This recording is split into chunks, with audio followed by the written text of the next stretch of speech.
미국의 교통사고 사망자 수가 15년 만에 최다를 기록했습니다. 교통부는 이 사안을 위기로 진단하고 종합 대책을 내놓았습니다. 지난해 팬데믹 사태에도 불구하고 미국 경제가 37년 만에 가장 크게 성장했습니다. 미국 경제의 3분의 1을 차지하는 소비 회복에 힘입어 기대 이상의 성장세를 보인 것으로 분석됩니다. 캘리포니아주가 탄소 배출 제로 실현화를 위해 100억 달러 규모의 예산안을 공개했습니다. 전기차 확대와 공공충전소 인프라 확충 등을 약속했습니다. 40대 한인 여성이 팀쿡 애플 CEO를 1년 넘게 스토킹해온 혐의로 피소됐습니다. 이 여성은 자신이 쿡 CEO의 아내이고 그의 쌍둥이를 출산했다고 주장한 것으로 전해졌습니다. 그곳은 다양한 모습으로 우리 앞에 나타납니다. 때론 극적인 방식으로 자신을 드러내기도 하고 세상을 보는 우리의 시선을 끊임없이 바꾸며 내면 깊숙이 잠자고 있던 진정한 우리를 깨어나게 합니다. 아직 발견되지 않은 경이로움으로 가득한 곳. 야마가 리조트 앤 카시노 SM 매뉴얼. 여러분 안녕하십니까? 1월 27일 첫 소식입니다. 미국의 교통사고로 인한 사망자 수가 15년 만에 최고치를 기록했습니다. 지난해 상반기 동안에만 2만여 명이 도로에서 목숨을 잃었는데요. 교통당국이 안전한 도로를 만들기 위한 새 전략을 발표했습니다. 목표는 교통사고 사망자 제로입니다. 홍지은 기자의 보도입니다.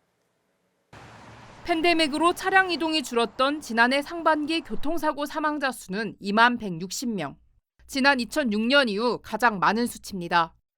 1년 전보다 18.4% 급증했는데 6개월 기준으로 최대 상승폭을 기록했습니다. 코로나 사태 동안 난폭 운전이 증가한 것이 주 원인으로 지목됐습니다. As people drove at higher speeds, more recklessly, more distracted, it is disproportionately impacting some Americans more than others, people of color, Native Americans, low-income communities. 연방교통부는 이번 증가안을 시급하고 수용할 수 없는 위기라고 진단하고 새 국가도로 안전 전략을 내놓았습니다. 속도 제한, 도로와 차량 설계, 충돌 후 의료체계 등 5개 부문에서 상호 보완적 목표를 설정했습니다. 이번 전략은 도로 사용자를 둘러싼 시스템에서 원인을 찾고 이를 개선하는 데 초점을 맞추고 있습니다. 이미 새 도로 규정이 시행 중인 곳도 있습니다. We've increased the time during which pedestrians can cross the street. In the last 4 consecutive years, we're one of the only few cities in the country to have zero traffic-related deaths. 도로교통안전국은 자동차 제조사와 함께 자동 비상제동, 보행자 탐지 시스템 등 새로운 안전 기능을 만들 예정입니다. 목표는 교통사고 사망자 제로입니다. This is a national crisis. Our goal is zero deaths. 앞으로 5년간 초당적 인프라 법안 기금 가운데 140억 달러가 안전한 합격길과 고속도로 안전 개선 등을 위한 도로 안전 프로그램에 투입될 예정입니다. 이 외에도 교통부는 약물 복용과 음주운전자에 대한 단속과 정보 공유를 확대할 계획입니다.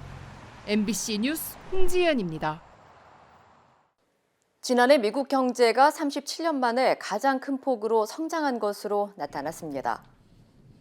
상무부는 지난해 연간 국내 총생산 GDP 성장률은 5.7%로 1984년 7.2%에 이어 37년 만에 가장 높은 성장률을 보였다고 밝혔습니다. 특히 4분기만 놓고 보면 6.9% 증가하면서 5.5%였던 시장 전망치를 큰 폭으로 웃돌았습니다.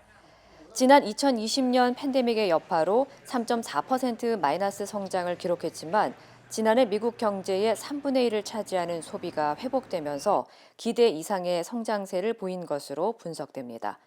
이외에도 정부의 천문학적인 경기부양금 지급에 더해 연방준비제도가 제로 금리를 유지한 것도 경제 성장률을 끌어올린 것에 한몫한 것으로 평가됐습니다. 한국이 처음으로 미국의 최대 수출국 5위에 오를 전망입니다. 미국의 경제 전문지 포브스는 한국은 미국에서 수입하는 비중보다 미국으로 수출하는 비중이 더 높은 유일한 아시아 무역 파트너라며 2월 초 2021년 무역 수치가 발표되면 한국은 처음으로 미국 5대 수출국에 오를 수 있다고 전했습니다. 수출은 대부분 반도체와 자동차 부품 그리고 천연가스 LNG로 지난 11월까지는 수출의 3분의 1을 차지했습니다. 중국의 경우는 미국 수출국 3위지만 수입은 1위로 나타났으며 대만의 경우는 미국 수출국 10위, 수입하는 규모는 8위를 차지했습니다. 이외에도 영국과 인도, 베트남 등이 10위 안에 올랐습니다. 캘리포니아주가 2035년까지 탄소 배출 제로 실현을 위해 본격 시동을 걸었습니다. 개빈 뉴섬 주지사는 모든 신차를 휘발유차에서 전기차 등으로 전환하는 과정에 속도를 내기 위해 100억 달러의 예산을 배정하고 친환경 차량과 공공 충전소 인프라 등의 확충을 약속했습니다. 김재은 기자의 보도입니다. 오는 2035년부터 신규 휘발유차의 판매를 전면 금지하겠다고 선언한 캘리포니아주. 주정부는 이에 실현을 위한 100억 달러 규모의 예산안을 공개했습니다. 예산안은 배출가스 제로 차량 확대와 배출가스 제로 트럭과 대중교통 개발, 공공충전소 인프라 확충 등에 투입됩니다. 저소득층이 소유한 차량의 전환을 보장하는 데도 중점을 뒀습니다. 해당 주민들의 전기 차량 구매 과정을 돕기 위해 25억 달러가 책정됐습니다. This isn't just about fighting climate change and reducing pollution. It's also about removing barriers so that everyone, not just the privileged few, can benefit from this clean energy technology. 개빈 뉴섬 주지사는 주 전체 온실가스 배출의 절반 정도가 교통시설에서 비롯된다며 환경 친화적인 교통시설 건설도 기후변화 억제에 필수적이라고 강조했습니다.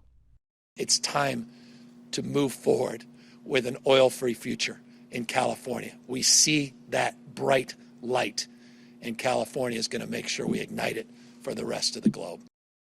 캘리포니아주는 미국 신차 판매의 11%를 차지하는 만큼 자동차 산업에도 큰 변화가 예상됩니다. 현재 전기차는 주의 최대 수출품으로 전국에서 두 번째로 큰 수출 규모를 자랑하고 있습니다. 우선 예산안은 주의회의 승인을 받아야 하지만 글로벌 자동차 제조사들의 친환경 자동차 출시 움직임에 힘입어 별 어려움 없이 통과될 전망입니다. 캘리포니아주가 배출가스 제로에 한 발 더 다가서면서 다른 주들도 유사한 조치를 내놓을지 여부에 관심이 쏠리고 있습니다. MBC 뉴스 김재은입니다. 가정에서 사용하는 가스레인지가 꺼진 상태에서도 온실가스 메탄을 배출한다는 연구 결과가 발표됐습니다. 스탠퍼드 대학 연구팀은 캘리포니아 시운 3개의 가정을 대상으로 메탄 배출량을 측정한 결과 메탄은 연소 과정뿐만 아니라 꺼진 상태에서도 유출되는 것으로 조사됐습니다. 특히 가스레인지의 사용 기간이나 가격, 방출량 사이에는 아무런 상관관계가 나타나지 않았습니다. 가스레인지에 사용되는 메탄 중 1.3% 정도가 대기 중으로 누출되는 것으로 전국 내 사용 중인 가스레인지가 4천만 개에 달한다는 점을 고려하면 매년 누출되는 메탄의 배출량은 50만 대의 개솔린 차량과 비슷하다고 연구진은 지적했습니다. 한편 뉴욕시에서는 가스레인지 사용으로 인한 메탄의 온실 효과 영향 등을 이유로 오는 2024년까지 새로 짓는 주택의 주방기기 전기화를 의무화하는 법안을 통과시켰습니다. 지구온난화의 심각성과 경각심을 알리기 위한 퍼포먼스가 LA에서 펼쳐졌습니다. 맨발로 얼음 위 오래 서 있기 세계 신기록 보유자인 조승환 씨는 오늘 LA 한인타운을 방문해 신기록인 3시간 25분을 뛰어넘은 3시간 30분 대기록을 세우며 자신의 세계 신기록을 경신했습니다. 3, 2, 1. 도전 성공했습니다. 환경운동의 선각자 맨발을 사나이 조승환 씨가 지금 미국 LA 현지에서 3시간 30분 도전에 성공했습니다. 조승환 씨는 세계 기네스북에 도전하면서 지구의 심각한 기후변화로 인한 이상기온 현상을 경고하고 좌절과 시리에 빠진 한인들에게도 용기를 심어주기 위해 도전에 나섰다며 맨발로 얼음 위에 오래 서 있는 퍼포먼스는 빙하가 녹아내린다는 뜻을 담고 있다고 말했습니다. 빙하의 눈물, 지구의 소멸, 이 빙하가 심각하게 녹아내리고 있다는 것을 전 세계인들에게 알리고 싶어서 목표를 7시간으로 잡았습니다. 한번 도전할 때마다 5분씩 늘려서 반드시 7시간을 성공시키겠습니다. 행사를 주최한 강일한 LA 한인상공회의소 회장은 기후변화의 위기로 전 세계가 고통받고 있다며 환경을 살리기 위한 조승환 씨의 끝없는 도전을 격려했습니다.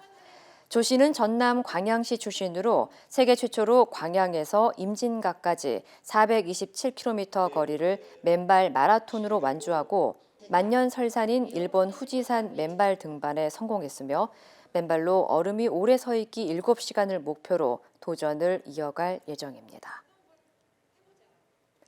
40대 한인 여성이 팀쿡 애플 최고 경영자를 1년 넘게 스토킹해온 혐의로 기소됐습니다. 애플은 캘리포니아주 산타클라라 카운티 고등법원에 팀쿡 CEO를 1년 넘게 위협하고 집요하게 스토킹해왔다며 버지니아 출신의 줄리아 리 최 씨를 제소했습니다.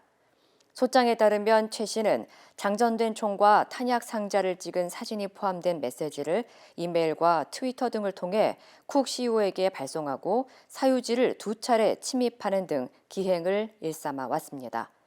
특히 최 씨는 자신이 애플 CEO의 아내로 그의 쌍둥이를 낳았다고 주장한 것으로 전해졌으며 쿡 CEO의 이름을 사칭한 사업을 시도하고 또 지난달에는 잊고 용서하겠다며 5억 달러를 요구한 혐의도 받고 있습니다.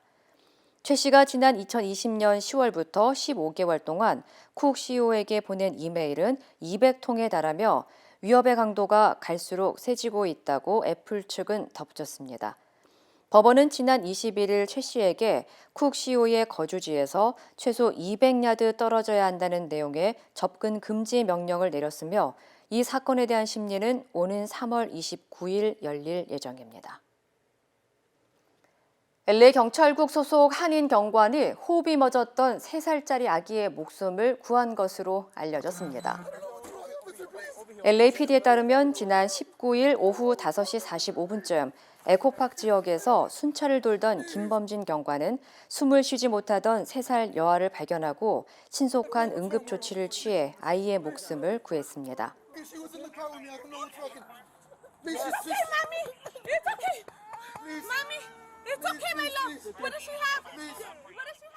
당시 여자아이의 아버지는 소리를 지르며 도움을 요청했고 김 경관이 다가가 아이의 배를 누르며 입안에 있던 것을 꺼내려 시도했고 이후 무언가를 뱉어내면서 아이는 바로 울면서 숨을 쉬기 시작했습니다. 이후 여자아이는 즉시 병원으로 이송돼 안정을 되찾은 것으로 알려졌습니다.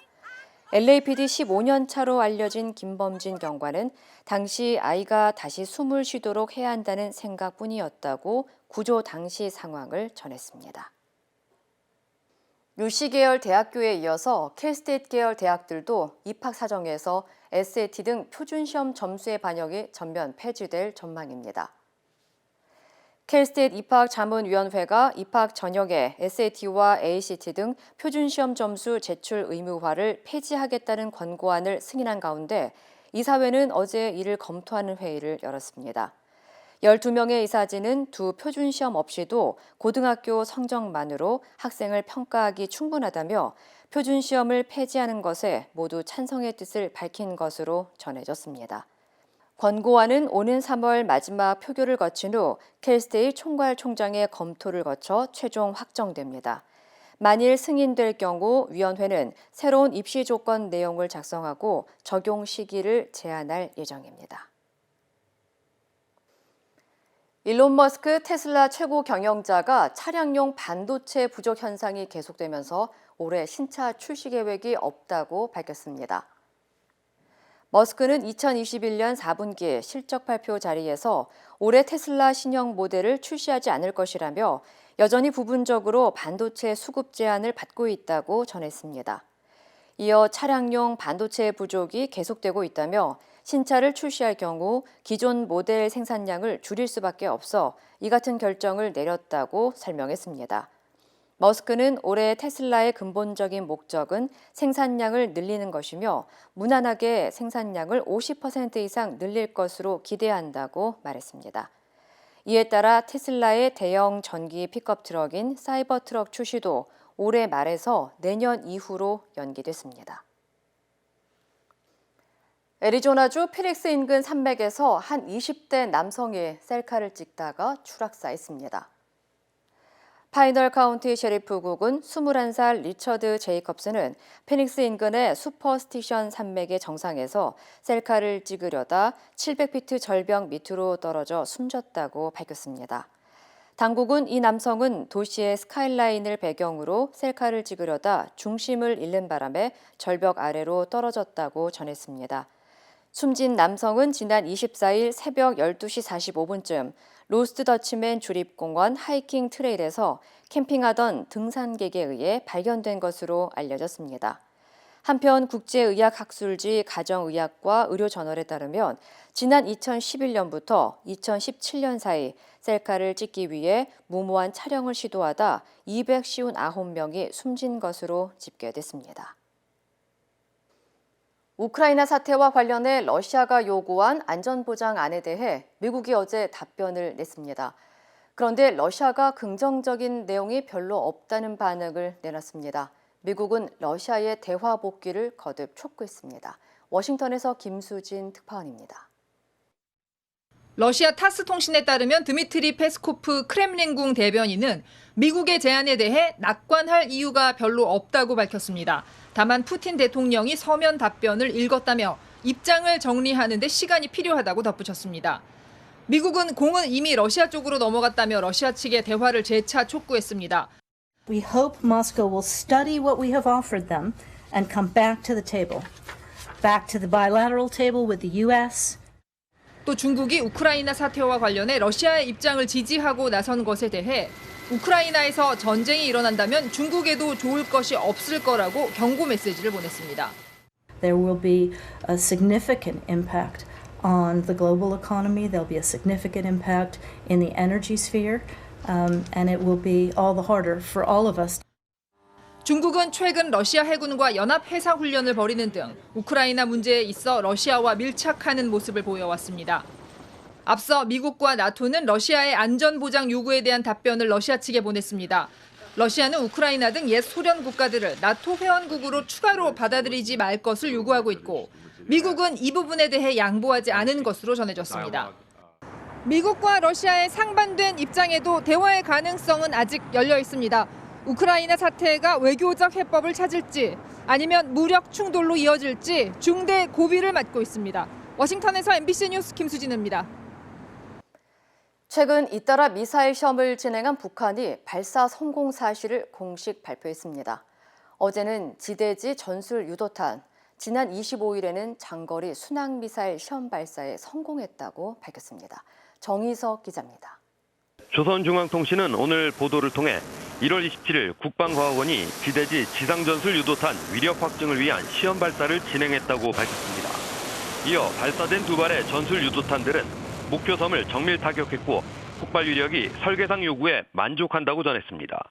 앞서 우리 합동참모본부도 어제 오전 북한이 한경남도 함흥 일대에서 북동쪽 동해상으로 단거리 탄도미사일 추정 발사체 두 발을 쐈다고 밝혔는데요. 합참은 미사일 비행거리를 약 190km, 고도는 20km가량으로 탐지한 바 있습니다. 북한은 또 조선중앙통신을 통해 지난 25일 발사된 장거리 순항미사일에 대해서도 뒤늦게 발사에 성공했다고 밝혔습니다. 조선중앙통신은 발사된 두 발의 장거리 순항미사일은 동해상에 설정된 비행 궤도를 따라 2시간 35분 17초를 비행해 1800km 계선에 목표섬에 명중했다고 설명했습니다. 북한은 무기 체계들의 성공적인 시험 발사 결과는 당 중앙위원회에 보고됐으며 높은 평가를 받았다고 덧붙였습니다. 북한의 시험 발사는 올해 들어 벌써 6번째입니다. 자칭 극초음속 미사일을 시작으로 발사 위치와 수단을 바꿔가며 탄도미사일을 잇따라 쏘며 유엔 안보리 대북 결의를 위반하고 있는 겁니다. 미국 국무부는 북한의 이딴 탄도미사일 시험 도발을 규탄하면서 한반도 비핵화를 위해 중국이 북한에 영향력을 행사할 것을 촉구했습니다. 지금까지 통합뉴스룸에서 MBC 뉴스 정석입니다. 그곳은 다양한 모습으로 우리 앞에 나타납니다. 때론 극적인 방식으로 자신을 드러내기도 하고 세상을 보는 우리의 시선을 끊임없이 바꾸며 내면 깊숙이 잠자고 있던 진정한 우리를 깨어나게 합니다. 아직 발견되지 않은 경이로움으로 가득한 곳. 야마바 리조트 앤 카시노 SM 매뉴얼. 법원이 이재명, 윤석열 후보의 양자 TV 토론을 금지했지만 윤 후보 측은 또 양자 토론을 제안했습니다. 방송사가 중계하지 않으면 된다는 주장인데 다른 정당들은 일제히 비판했고 내부 쓴소리도 나왔지만 국민의힘은 4자 TV 토론 실무 협상에도 응하지 않는다는 방침입니다. 이학수 기자입니다. 법원이 양자 TV 토론을 불허하자 윤석열 후보 측은 법원 결정을 존중하며 다자 토론도 관계없다고 밝혔습니다. 그런데 하루 만에 입장을 바꿔 또 이재명 후보와의 양자 토론을 제안했습니다. 법원의 결정은 지상파 방송에서 중계하면 안 된다는 취지라며 제3의 장소에서 토론하고 유튜브 등을 통해 보여주자고 했습니다. 다자 토론을 해보니까 상대방에 대한 어떤 여러 가지 생각이라든지 뭐 이런 것에 대한 검증과 논의가 이루어지기가 상당히 어렵더라고요. 다른 당들은 이건 또 무슨 꼼수냐며 비판을 쏟아냈습니다. 저와 토론하는 게 무섭나 봅니다. 법원의 결정이 있었는데도 그걸 무시한다는 거는 정말 민주주의에서 리더로서의 자격이 있는지 의심스럽습니다. 윤석열 후보께서 뭘 그렇게 두려워하시는지 심상정은 해치지 않습니다. 토론장에 당당하게 나오시고요. 민주당 역시 윤 후보 측이 토론을 피하려고 법원이 문제 삼은 양자 토론만 고집하며 생떼를 쓰고 있다고 비판했습니다. 윤 후보가 원한다면 31일 양자 토론도 수용하겠지만 4자 토론도 함께 진행해야 다른 당의 반발을 누그러뜨릴 수 있다고 강조했습니다. 비교 분석할 수 있는 그런 기회를 많이 드리는 것이 바로 우리의 도리다 이렇게 생각합니다. 진심을 가지고 진정성 있게 좀 접근해 주시길. 국민의힘 내부에서도 양자 토론 제안은 명분 없고 옹졸한 행동이라는 쓴소리가 나오고 있지만 국민의힘은 오늘 오후 대선 후보 4자 토론 실무 협상에도 불참하기로 해 설 연휴 기간 4자 TV 토론 개최는 불투명해졌습니다. MBC 뉴스 이학수입니다. 국민의힘 윤석열 후보는 대통령 집무실을 광화문 청사로 옮기고 기존 청와대는 사실상 해체하는 내용의 정치 공약을 발표했습니다. 또 주식시장 활성화를 위해 주식 양도소득세도 전면 폐지하겠다고 밝혔습니다. 신수아 기자입니다. 국민의힘 윤석열 후보는 당선되면 청와대 부지를 국민께 돌려드리겠다고 선언했습니다. 대통령 집무실은 광화문 정부 서울청사로, 또 대통령 관저는 삼청동 총리공간으로 옮기는 방안을 검토하겠다고 했습니다. 기존의 청와대는 사라질 것입니다. 조직 구조도 일하는 방식도 전혀 다른 새로운 개념의 대통령실이 생겨날 것입니다. 대통령실은 참모의 규모를 줄이고 대신 분야별 민관합동위원회가 합쳐진 형태로 운영하고 자신은 국민과 소통하겠다고 밝혔습니다. 광화문 집무실은 본래 문재인 대통령도 공약했다가 경호상 문제로 실천하지 못했는데 이에 대해 윤 후보는 경호는 대통령이 이를 어떻게 하냐에 맞춰야 한다며 임기 첫날부터 새로운 공간에서 업무를 시작할 것이라고 못 박았습니다. 윤 후보는 주식 양도소득세 폐지 공약도 내놨습니다. 내년부터 연간 5천만 원 이상 수익을 거둔 개인 투자자들에게 수익의 20에서 25%의 양도소득세가 부과되는데 대주주든 개미 투자자든 상관없이 전면 폐지하겠다는 겁니다. 큰 손 작은 손 일반 투자자를 가릴 거 없이 주식 시장 자체가 활성화되어야만 거기서 일반 투자자도 수익을 올릴 수 있는 것이기 때문에 대신 한 달 전 폐지를 공약했던 증권거래세는 현행대로 유지하기로 했습니다. 이를 두고 민주당 측은 대주주와 지배주주의 막대한 양도 차익에 세금 한 푼 안 내는 나라를 만들고 대신 천만 개미들에게는 거래세를 계속 내게 하려는 게 과연 윤 후보의 공정과 상식에 부합하냐고 비판했습니다. 국민의당 안철수 대선 후보는 과학기술정책토론회에 참석해 과학기술 부총리 신설과 과학기술 육성을 위한 펀드 조성 등을 공약했습니다. 여성 경찰들과 도보 순찰에 함께 나선 정의당 심상정 대선 후보는 일각의 여경 무용론은 대표적 편견이라며 이를 조장하는 일부 정치인들의 행태에 유감을 표했습니다. MBC 뉴스 신소아입니다. 입시 비리 등으로 재판을 받아온 조국 전 법무장관의 부인 정경심 전 교수에게 징역 4년이 최종 확정됐습니다. 압수 절차가 위법했다는 정 교수 측 주장은 받아들여지지 않았습니다. 양소연 기자입니다. 대법원은 정 전 교수에게 징역 4년과 벌금 5천만 원을 선고한 원심을 확정했습니다. 자녀 입시 비리 혐의는 모두 유죄, 사모펀드와 증거인멸 혐의도 일부 유죄가 인정됐습니다. 이번에도 관심은 위조된 표창장 등 입시 비리 관련 물증이 여러 건 나온 동양대 강사 휴게실 PC였습니다. 정 전 교수 측은 재판 내내 이 PC를 증거로 쓸 수 없다고 주장했습니다. 소유주가 아닌 관리 조교를 통해 제출받아 위법하게 수집됐다는 이유였습니다. 2달 전 대법원은 영장 없이 제3자가 이미 제출한 정보 저장 매체에서 피의자의 참관 없이 수집된 증거는 효력이 없다고 판단했는데 이에 따라 정 전 교수 사건의 반전 가능성도 제기됐습니다. 그러나 1, 2심에 이어 대법원도 동양대 PC의 증거 능력을 인정했습니다. 정 전 교수가 압수 당시 또는 그 가까운 시기까지 정보 저장 매체를 사실상 소유하고 관리했어야 한다는 겁니다. 정 전 교수가 PC를 동양대에 반납한 지 3년 뒤 압수가 이뤄졌기 때문에 PC의 관리 처분권은 사실상 학교 측에 있다는 판단입니다.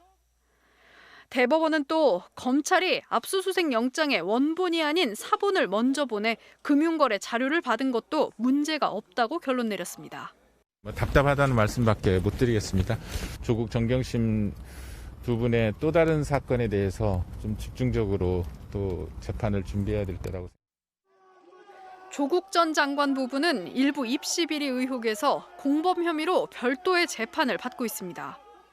최근 이 재판부가 동양대 PC와 조 전 장관 서재에 있던 PC의 증거 능력을 인정하지 않자 검찰이 재판부 기피를 신청해 재판이 중단됐습니다.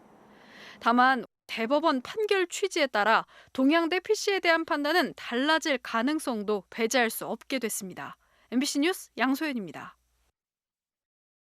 휴대전화 속에 저장해 사용할 수 있는 모바일 운전면허증이 한국에서 어제부터 시범 발급됐습니다. 김수근 기자입니다. 신청서를 작성해 기존의 플라스틱 면허증과 제출하니 직원이 얼굴을 확인합니다. 비밀번호까지 만들어 입력하자 IC칩이 내장된 운전면허증을 건네줍니다. 모바일 신분증 어플리케이션을 휴대전화에 내려받은 뒤 새로 받은 면허증을 전화기 뒷면에 가져다 대면 자동으로 저장이 됩니다. 모바일 면허증은 현행 운전면허증과 법적 효력이 똑같습니다. 본인 명의의 휴대전화 한 대에만 발급받을 수 있고 전화기를 잃어버려 분실 신고를 하면 잠김 처리돼 화면에 뜨지 않습니다. 첫날부터 많은 시민들이 몰려 오후 한때 대기 인원만 200명이 넘었습니다. 이 신분증으로 편의점에서 인증을 시도해봤습니다. 네, 이렇게 모바일로 발급받은 운전면허증으로 술을 살 때 필요한 성인 인증을 할 수 있습니다.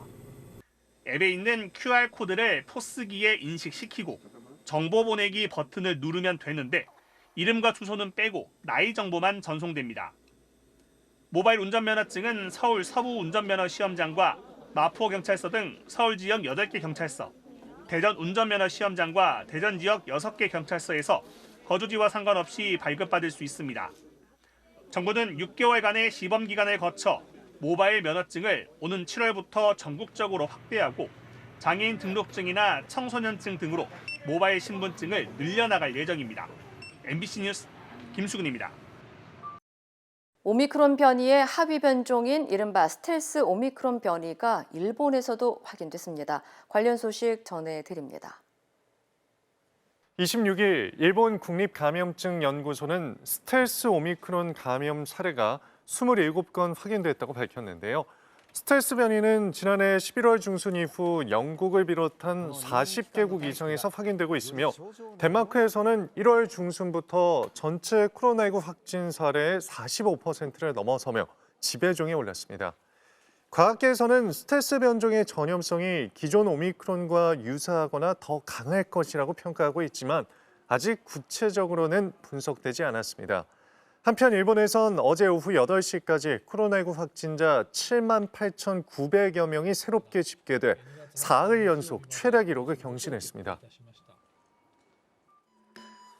지난해 전 세계적으로 흥행한 넷플릭스의 한국 드라마 오징어 게임이 비영어권 드라마로서는 최초로 미국 제작자 조합상 후보에 올랐습니다. 33년의 역사를 지닌 미국 제작사 조합상은 매년 드라마와 영화 등에서 뛰어난 성과를 보인 프로듀서에게 수여되는 상입니다. 경쟁작은 시녀 이야기와 모닝쇼 등이며 올해 시상식은 오는 3월 19일 로스앤젤레스에서 진행됩니다. 메타로 사명을 변경한 페이스북이 2019년부터 추진했던 가상화폐 개발 사업을 정리했습니다. 27일 월스트리트 저널은 페이스북이 가상화폐 개발 프로젝트 DM 어소시에이션을 청산했다고 보도했습니다. 페이스북은 2년간 DM이 개발한 기술을 블록체인 관련 서비스에 제공하는 실버게이트 캐피털에 $2억, 우리 돈 약 2,400억 원에 매각한 것으로 알려졌는데요. 페이스북은 단일 가상화폐 출시를 목표로 사업에 뛰어들었었지만 주요국 정부는 돈 세탁 등 금융 시스템의 안전성을 우려했고 결국 페이스북은 사업 추진에 어려움을 겪어왔었습니다.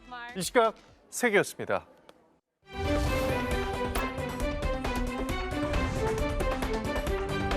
투데이 이슈톡입니다. 1년 전 국영 석유회사의 땅을 팔아 하루아침에 벼락부자가 됐던 인도네시아 한 마을 주민들이 시위에 나섰다는데요. 어찌된 일일까요? 첫 번째 퀴즈입니다. 돈벼락 맞은 인니 마을, 1년 만에 집단 시위입니다.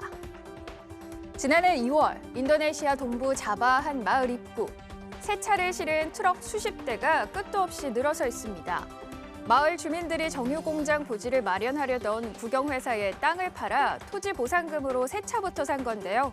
당시 이들은 80억 루피아, 우리 돈 6억 3천만 원이라는 큰 돈을 손에 쥐고 하루아침에 벼락부자가 됐고요. 이 사연은 SNS에 퍼져 많은 이들의 부러움을 샀습니다. 그런데 불과 1년 만에 주민들이 시위에 나섰다는데요. 농사를 짓지 않아 고정 수입이 없으니 석유회사에 취업을 시켜달라는 겁니다. 해당 소식에 현지 누리꾼들은 돈을 더 받고 싶은 것 아니냐는 쓴소리부터 농사 짓던 사람들이 세상 물정을 몰라 목돈을 지키기 힘들었을 것이라는 듯 엇갈린 반응을 보였습니다. 중국의 한 병원 회식 자리에 부적절한 현수막이 걸렸다는 폭로가 나와서 현지 누리꾼의 문매가 쏟아졌습니다. 두 번째 키워드입니다.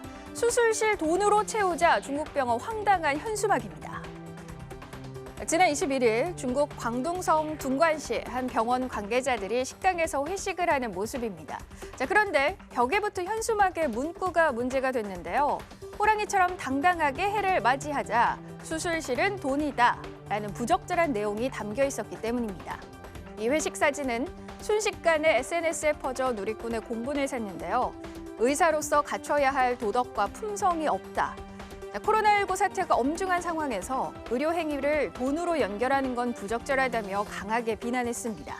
비난 여론이 커지자 병원 측은 관련자를 엄중히 문책하고 이번 일을 교훈 삼아 비슷한 상황이 발생하지 않도록 하겠다고 밝혔습니다. 야생 보거의 이빨은 평생 자라지만 조개처럼 딱딱한 음식을 먹어서 자연스럽게 이빨을 짧게 유지한다는데요. 세 번째 키워드입니다. 이빨이 너무 길어 슬픈 반려보거입니다. 영국의 한 동물병원에 치과 치료가 급한 환자가 왔네요. 마치 토끼처럼 긴 앞니를 자랑하는 반려보거 골디입니다. 최근 켄트주에 사는 마크 바이어 씨는 골디의 체중이 급격히 줄어들자 다급한 마음에 수의사를 찾았다는데요. 알고 보니 사람과 함께 자란 골디의 입맛이 까다롭게 변해 딱딱한 음식을 꺼리면서 이빨이 다듬어지지 않았던 겁니다. 급기야 길게 빨리 자란 이빨은 식사를 방해할 정도여서 결국 수술대에 오른 골디. 수의사는 물 밖에서 최대한 스트레스를 덜 받을 수 있는 환경을 만든 후 특수 도구로 골디의 이빨을 조심스레 반으로 깎아줬는데요. 덕분에 골디는 왕성한 식욕과 이전의 밝은 미소를 되찾았다고 하네요. 수사슴은 번식기에 성질이 난폭해지면서 암컷을 차지하기 위해 치열한 싸움을 벌이는데요. 네 번째 키워드입니다. 죽기 살기로 싸우더니 사슴의 허무한 승리입니다. 눈 쌓인 밭에서 풀을 뜯고 있는 수사슴. 그런데 녀석의 머리가 이상하죠? 죽은 사슴의 잘린 머리를 뿔에 달고 다니는 일본 꽃사슴으로 이 기이한 장면은 지난해 일본 홋카이도에서 포착됐습니다. 매년 10월 번식기가 되면 수사슴은 거대한 뿔을 앞세워 암컷을 놓고 치열한 힘겨루기 한판을 벌인다고 하는데요. 싸움 도중 뿔이 엉켜붙어 경쟁 수사슴이 죽고 사체는 사라진 채 뿔만 남아 그대로 달고 다니게 됐다는 겁니다. 경쟁자는 물리쳤지만 번식에는 실패한 수사슴. 죽기 살기로 싸웠지만 허울뿐인 승리를 거둔 것 같네요. 투데이 이슈 톡이었습니다.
이상으로 1월 27일 목요일 뉴스를 마칩니다. 시청해주신 여러분 고맙습니다.